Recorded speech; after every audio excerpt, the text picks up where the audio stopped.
Girl, what are you saying? What are you saying? This is sickening.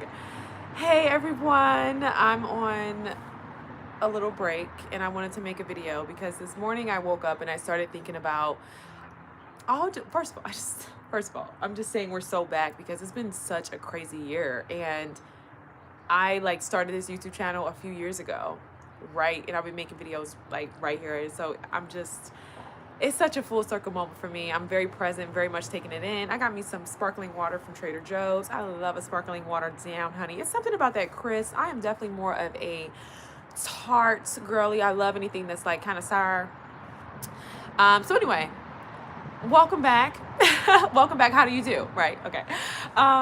So this morning, right, I was like, ordering some books, really just one book, which is Colored Insane. I'm so excited to read this. I don't know the last name, but it's by Diane. Most of the books that I really, really enjoy and the books that I gravitate to are actually books by professors. So she's actually, I do, you know what, I'm not going to do this. I'm not going to do this. I want to say she's a gender study. She could be sociologist professor. But I'm really looking forward to it. It talks about mental health, asylums, and so forth in the 19th century, right, as it relates to Black people, slavery, etc. And I love the continuum of really linking all the different eras. Sorry, I thought it was a bug. Because I'm not looking forward to that, right? But all the different eras, right, of what Black people have gone through and how it impacts and has impacted our mental health. And so I'm so excited to really dive into this book. I think I do have a lot of books, but like this is one book I really, really wanted. And so I'm so excited. I was kind of like low-key doing the most, trying to figure out how to budget this book because she was a little high. She was a little high. So looking forward to that. But I had a book suggestion, and it just was talking about like Black men and Black women and relationships and things like that.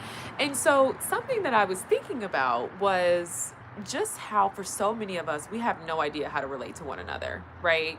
I have so much compassion and understanding, and quite honestly I almost feel like I grieve, right, for people who did not grow up engaging with the opposite sex in middle school, high school, in a very like appropriate adolescent, you know what I mean, sort of like manner, but instead their early interactions with men and women were extremely hypersexual, right? And these experiences, what I've learned, are incredibly common, right, for a lot of us. And so I really have a lot of compassion for such individuals, right? There's this sense of normalcy, I think, within the Black community for a lot of young boys to lose their virginity, right, around 15, 16 years old. I think we're finally at a place in society where we have this cultural and social awareness of pedophilia, of what is appropriate and what is not appropriate, right? But when you have this overexposure, right, to sexuality, whether that be porn, right, whether that's Instagram, because quite frankly, you could actually say Instagram is corn. You know what I mean? And it's corn, flat out. You know what I mean? You got people on here, and it's just, you can see whatever. And so it's really, really unfortunate. And so if you talk about biology and science and all the things and how their brains work and how they're so visual, right, it really did not surprise me that we were living in a day and age where a lot of young men today were really struggling in relationships and having relationships with women, and why so many people were unable to really sustain it, right? And so I want to kind of talk about this and pause here for just a moment and really get into what it is, right, for so many of us African American people, and our inability to relate to one another outside of a sexual context, right? Men and women do not know how to simply be friends, how to engage, how to even show up in a room without posturing and performance and these really, really sort of like all this armor, right? All this armor, all this woundedness that we have, right? We show up with one another and we want to perform, right? I meet so many people today, mostly women, just, and every woman that I meet is like, oh, I've been here and I've traveled there. And I think we're doing this thing today culturally where we sort of like associate people who are well-traveled with being well-informed, right? With being someone who's well-rounded, right? With being someone who is, highly educated or sophisticated or whatever, right? And something I was thinking about as I had went to go get some new running shoes, right? I'm in this store. It's a small boutique. I don't want to veer too far left. I want to give an example for what I'm about to say, right?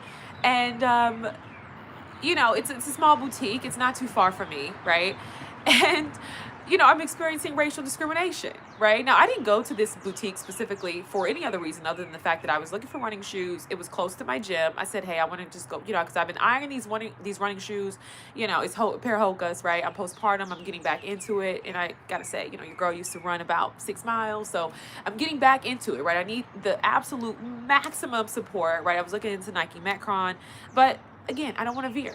And so I go to this boutique. I'm experiencing discrimination, right? I'm experiencing discrimination. I look over and this black sales associate, right? He's with this white woman. And I mean, just very, very demure, right? In his handling of her, right? He's slipping the shoes on. It's almost like a glass slipper of it's just like insane. Right, absolutely insane. I absolutely felt like an elephant in the room. And so I say all that to say, I think it's very interesting to kind of see how, we're finding so much social currency in travel, in luxury, and being in these designer stores when in IRL, right, we're still experiencing racial discrimination. So it's just like, what are we really talking about? You know what I mean? What are we talking about? Right? So again, we're doing this thing now where you have the masquerading of the traveling, and I've been here and I've been there, and it doesn't actually equate to somebody being well-rounded or knowledgeable in the grand scheme of things, right? So there's one facet of it. I think the other facet of it is what I'm noticing with a lot of men is like you meet a lot of men and there's like money, right? They want to give you money. They want to talk about money, right? They're working hard. They want to prove that they're on their grind. They're doing all these things, right? And it's like, when do we get to this point, right? As African-American people to where we can't even sit down and have a conversation, right? If you say, you have this, or you could have got a bag from DH Gate or whatever type of social signaling that you may be, giving off, people automatically feel threatened, right? And so now we sort of go into this like competitive mode, men and women, right? And it's like this crazy thing that's happening in our culture, in our community, where there's this significant breakdown, right, in relationships. You know what I mean? Not just romantic relationships, but I think we have a breakdown in romantic relationships because we can't get the foundation for the friendship right. And the reason why we can't get the foundation for the friendship right is because we don't know how to relate to one another. Why? Because media, Hollywood, and everybody who's on the forefront has started off with their very early experiences between the opposite sex being hypersexual. Okay, and so when these are the people who are on the forefront, right, when you don't have people who are sound, when you don't have people who can relate to a black woman or a black man, right, relate to a black woman or a black man without this sort of like hypersexual context, then these are your examples, right? These are the role models. These are the ones who are on the forefront, right, of our communities talking about dating and relationships.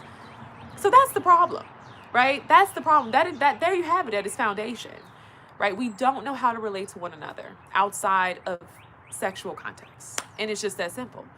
You guys, one thing about my phone, she's going to sabotage me every single time. I said I wanted to get a Google Chrome. It shows us mad at each other and happy with everyone else in an interracial. Exactly. And I think that's what took place when I was in that shoe store, because I said, why do I feel like an elephant in the room? And there's another brother up in here. And the brother's over here with the white girl. And he's, he's very kind to the white girl. He's very attentive. But me, I can't even get a greeting. Now, granted, I wasn't looking my best. All right. I just was coming from the gym. I was running little errands. You know what I mean? I wasn't doing too much. You know what I mean? I'm headed to the gym. Right. I wasn't, wasn't in glam, but it's like, it's the energy. You know what I mean? It's the spirit behind it. And I think that is something that is so prevalent and it's running rampant. Right. We look at one another with disgust, with anger, with vitriol. Right. And in part because we move through life with such fluidity with all this trauma. Right. A breakup is trauma. Divorce is trauma. You need to go process that. You know what I mean? And so because we have this culture where it's like everybody is things are so hyper visible, right? Hyper visibility. You think people are disposable and you don't take care of people's hearts. You don't steward your relationships. OK, come on now. We get. Amen. All right. You don't steward relationships. And so what happens is you get out here in the world and all that, you bring all that with you. You know what I mean? You don't even know how to be present with one another. Now, back to this main thing, right, that I said about us not really knowing how to relate to one another, right? Black boys in this sense of normalization of them losing their virginity before any type of consent at this point, right? 14, 15 years old, right? On average, right? what is so unfortunate, and we don't talk about it enough, and this is not me, and I'm not even going to say that because I don't want I don't want anybody to miss what I'm about to say, right? When you engage in certain acts and you've done all the things, this is not shame. This is not shame. But it is to say, I need you to be aware that you are jaded. You have seen it all, done it all, right? It's like if you get rich at 16. You know what I mean? You're so numb to joy. You're so numb to pleasure, right? And so you sort of like become this person. I don't want to say bitter, but I will say it's a very unique experience, and I think it is so prevalent, right? And simply put, when you done been with so many women, you know what I mean? You know, it's like, hey, you don't know how to function. You don't know how to show up in a different way. You know what I mean? Other than what you know. And then when you compile that with trauma, when you compile that with people being cheated on, people being left, people being abandoned, people feeling overlooked, right? Because they don't have certain things, right? There you have it. Dysfunction, chaos, right? Running rampant in the community. And there's this, like, nobody's really talking about it. You know what I mean? Nobody's really talking about it. And I think, and I've always kind of said this too, right? Like, what is it with what is it with the obsession of money today, right? Obviously, we know that it's a spirit, okay? Love for the love of money, right? Last days, biblical, okay, cool. But on the back end, right, with little black girls, what I'm wondering is, have so many of us been deprived of a father figure, right? Is this just a byproduct of our cultural norm, right? Where we have, you know, we don't have fathers in the homes. We don't have anyone to provide for us. Is that what this is? Because I understand my values are different, and I'm not here to project, right? And I understand provision is nice. I get that, okay? But at the same time, it gets to a point where it's like people were willing to do whatever for money. You know what I mean? Not just men, but even women as well. And, you know, okay, yeah, sure, a dinner's nice. Okay, yeah, sure, you can pay the bills. That's nice. But, like, there's more, though. You know what I mean? Like, there's more to you. There's more to a relationship than just provision, right? And for so many people who seem to feel or at least behave in a way to where that is the only thing that matters, my question is, you know, was there a lack of provision in your life? You know what I mean? Did you grow up, you know, impoverished? And I think these are the conversations that we need to be having. And these are the conversations we have here, right? That I have on the Renaissance Room, that I have on my channel, right? It is a tool to use with the system, absolutely. And I'm not saying money, we don't need money. Okay, sure. But I think for a lot of people who are struggling with inferiority complexes, for a lot of people who are carrying trauma, money doesn't just become a resource to better your life. It becomes something to where, you know, it becomes the only focus in your life, right? And so it's so much bigger than that. Like, for many people, it is not just a resource, right? And so I'm wanting to know what are some of the commonalities, right? We know fatherlessness, that's a commonality, right? We know poverty, another commonality. And that's why it's so important that, you know, we continue these conversations about talking about economic inequality, because as much as we want to, you know, as much as we are bombarded, as much as people are performing this type of lifestyle, we don't got it like that. You know, as Black people, we don't have it like that, you know, and I think it's okay. And I think it's time that we start having these conversations, because the way we are so money hungry, you will never be able to convince anybody, right? Any person of wealth, or any person who has had provision in their lives, that this is normal for you, right? That poverty spirit is all over you. You're carrying it wherever you go, quite frankly. And it even shows up when you go into luxury stores and they're blatantly racist, openly racist, right? Overtly, right? And you don't even, you're so you're willing to suppress the oppression just to prove something. You know what I mean? Like, it's a mental thing, you know. And I'm not shaming anybody. I'm not shamed. This is not shame. You know, this is not shame. Talking about the value system that Black people lost, absolutely. And I just think, and I know we're never going back, right? So y'all, many of these conversations that we have about community and going back to our cultural values as Black people, right? Because the reason why we're so divided today is obviously we have social media, but there was a point in time where we were all on the same page in terms of our reality, right? We were all oppressed. We were all struggling with unemployment. We were all trying to get up out of this, you know, certain type of neighborhood to better ourselves. We were all trying to be down at city council because we were all aware of what policies and like things that were being implemented within our community, right? We were all on the same page. We were all experiencing that together. But now when you got such and such who goes to Harvard, or this person who goes there, and then you got this person who was adopted by a white family, people start start coming out and they're on the forefront, they're sharing these conversations, right? Sometimes that gets magnified, right? Or just, in reality, right? We're not all having the same reality anymore. So what may be affecting you may not be affecting me. Or, like I said, because it's a mental thing, right? I think the reason why many people, not just Black people, many people today are struggling with mental health, because in order to be somebody who is mentally sane, mentally healthy, mentally stable, you have to be somebody who can reckon with reality. Okay, you have to be able to see reality and dream with your eyes wide open. How many of us are chasing delusion? All right, you got people out here on the road to million. What do? Well, I'm going to start a turbo business, and it's just nothing but dreams. Nothing but dreams. Dreams turn to nightmares, and then you got people who start scamming. Right? Delusion. You see what I'm saying? You have to be grounded. Like, okay, how are you really going to achieve this? And for many of us, we're not going to have that level of wealth, but that doesn't mean that we're unworthy. It doesn't mean that our lives don't matter. It doesn't mean that we cannot live a good life. It does not mean we're going to be deprived of material comfort. Okay? If you're a believer, then you know that God's never going to have his children out here begging for bread, but it doesn't mean that you're going to be rich. And for many of us, we don't need to be rich. For many of us, you don't even know what it probably would even be like to have so much money you can't even get rid of it. Can you fathom that? Can you fathom having millions of dollars? You've got the house, you've got the car, you've got everything that you could ever even want. You've got the chef, you've got so much money you cannot get rid of it. You don't even have enough organizations to donate to. You're throwing money away at this point, and you still got some. Can you imagine that? Can you imagine the warfare that comes with? Can you imagine all the people who want to be around you just for what you got? And it's like, it almost feels like a curse. Right? The Bible talks about that. It's the man who was blessed with all these things, and the only person who was able to enjoy it was the people that was around him.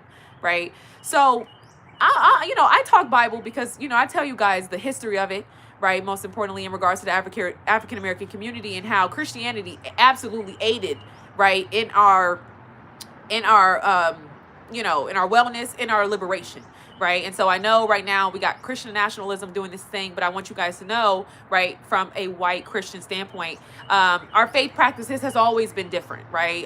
It's always been a tool for justification, right, historically, for white Americans to oppress other people.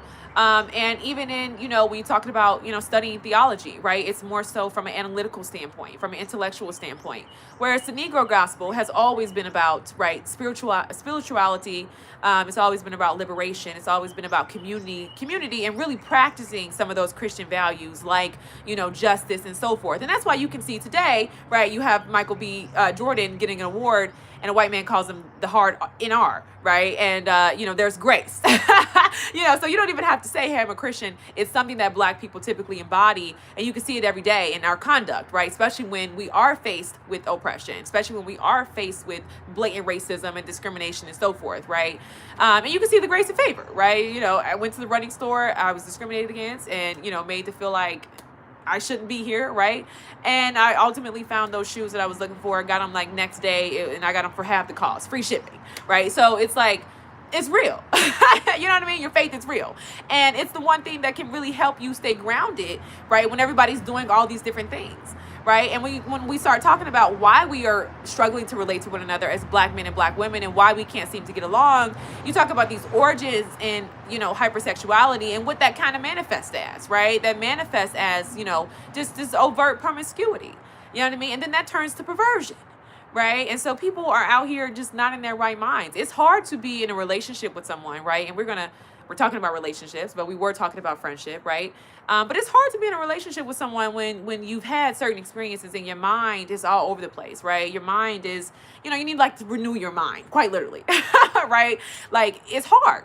It's going to be hard to be with one person when you've had all these experiences and you've done all these things, and you've been acted in things in Hollywood, and that's going to be really hard, because you've been overexposed to so many different things. And so that's really what it is. And you meet somebody who is pretty basic, and they're like, hey, I don't want to do that, I'm not rocking like that, I'm not coming like that, then you're not going to find that to be attractive, right? But that might be the person with the character, with the values, with the, the things who be a good homemaker, but you're not going to be attracted to that. right? We talk about this a lot in terms of women, but I think it's important for men to know that as well. And I hope it's received, and I'm, hey, I'm not here to change anybody, but I do think it's important to bring awareness to these conversations and why, for so many people, they're struggling to feel content with one person, or they're struggling with lust, or they're struggling with, infidelity, or whatever the case may be. It's important to know that, hey, these early experiences you had at 14, 15, all the way up and through until now you're 30, yeah, you're going to be a little jaded. You're not going to find pleasure. You're not going to be able to connect in those ways, right? And so you need to sit down. You need to have the Lord fill you up. You need to renew your mind. You got to have a transformation, and that's just real. And yeah, so because we only relate to one another sexually, we don't know how to relate to one another any other way, right? I gotta go. But what that shows up as is, overt aggression, right? Competition, right? We don't know how to relate to one another. You know what I mean? You see a black woman or a black man, and you automatically start to enact maybe what you've seen, maybe some past hurts, right? And there's, this suspicion, right? Irritation, just all these things that are not loving, that are not kind, right? But, when we interact with opposite races, right? White people, for example, white men and white women, all of that goes out the window, right? Because you don't have, the films and the movies that constantly show you, hey, this is how, African-American men and women relate to one another, right? You don't have this really complex past of hypersexuality, right? Of the black body, right? You don't have this overt sexual aggression. You don't have this, overt aggression quite naturally, right? I remember one day, I got so tired of watching romance movies, right? Because I love a rom-com, all right? I love a rom-com. I do, just, I like a good wholehearted films, you know what I mean? So my choice will usually be drama, action, or a rom-com. So maybe I'm part of the problem, but I'm conscious enough to do a little dissecting to realize, okay, this is Hollywood. It has played a role in some of my relationships, but it's not. And so anyway, you don't have that with white men or white women, right? You see them in the rom-com and everybody's innocent, everybody is pure, everybody is, soft-spoken and kind and gentle to one another, right? And in the real world, there's an economic advantage, right? And when you don't know why there's an economic advantage, all you want is the money because you've been materially deprived and you don't even know why. And so you hate your people, right? But then you start, admiring the other person, not because, they're inept of any of these traits or characteristics, but because you're inept. You're socially inept in terms of how you relate to the people that are around you, right? African Americans around you. And so, yeah, it kind of just is fantasy. And what we don't see on the forefront, right? What we don't see, what they miss in is how, there's always going to kind of be this breakdown because just quite naturally, I'm sorry, I thought I heard something. I think that might be a cat. Quite naturally, there are some very, very big differences, cultural differences within white and black Americans. And I tell you guys all the time, no amount of TikTok dances, no amount of, interracial dating content is going to erase, right, those barriers that are very real. And I don't want to hear that they're not real, right? Because as we know, like I said, just Michael B. Jordan getting called a hard NR, right, for his role in Sinners. Man was being nominated, and right at the British Awards, white man just hard ER, right? And so I have a little bit of a 2 cents on that, right? I think in part I feel like so much happens in Hollywood that I think just wants to keep us enraged and keep us, advocating for certain people and all these different things. But I will say this, I think it's good. I'm not gonna say it's good. It's unfortunate. But when celebrities have these moments and when it is broadcasted, it's important that people know that this is real. You know what I mean? That we do have a long way to go, and that the people who are on the back, right, the educators, the historians, right, we're not just here because we want to be here. We want to just stay black and mad. No, right? Our history is important, and the way in which we move throughout the world, it affects us. you know, and it still does to this day, even if nobody says it, right? Even if we want to put it on mental health and we want to blame somebody who, you know, claims to have a mental health issue, right? No, this is what it is. And this is the vast majority of people who think like this, right? And you can kind of see this when you do come online and do this type of work. They're in your comment section, right? Racists are in your comment sections and so forth. And so, no, racism didn't go away. And again, no amount of TikTok dances, no amount of home content creation and your mixed family and your big old house is going to change that. You know, and so you can absolutely choose to negate and look the other way for your own material comfort and survival. But, you know, you're going to have to pay that price and pay the piper either way. You know, when your kids get called the N-word, right, in school, your mixed kids that get called the N-word. Like, so at some point you are going to have to rectify that, and you are going to have to reckon with that reality, and whether you do it today or when you're 50 or 60 years old, you are going to have to learn about your history, and you are going to take a stand, because the injustice it's ongoing, you know what I mean? And it's unfortunate, and unfortunate as it is, right, it is what it is. And so that's why we do the work that we do. That's why we educate. That's why we uplift. And that's why we have conversations on how to heal as individuals, but also as a community, right? I'm always going to be here to bring the cultural revelations, all right, cultural insights that I have, because I think it's important that we understand what's really going on. You know what I mean? Because no, black men and black women just, you know, it's not a thing of we just can't get along. Right. And I understand feminism, and I understand the things that have taken place, and I understand patriarchy and all those things, but I want you to understand that when white women were fighting for feminism, we were fighting for our civil rights.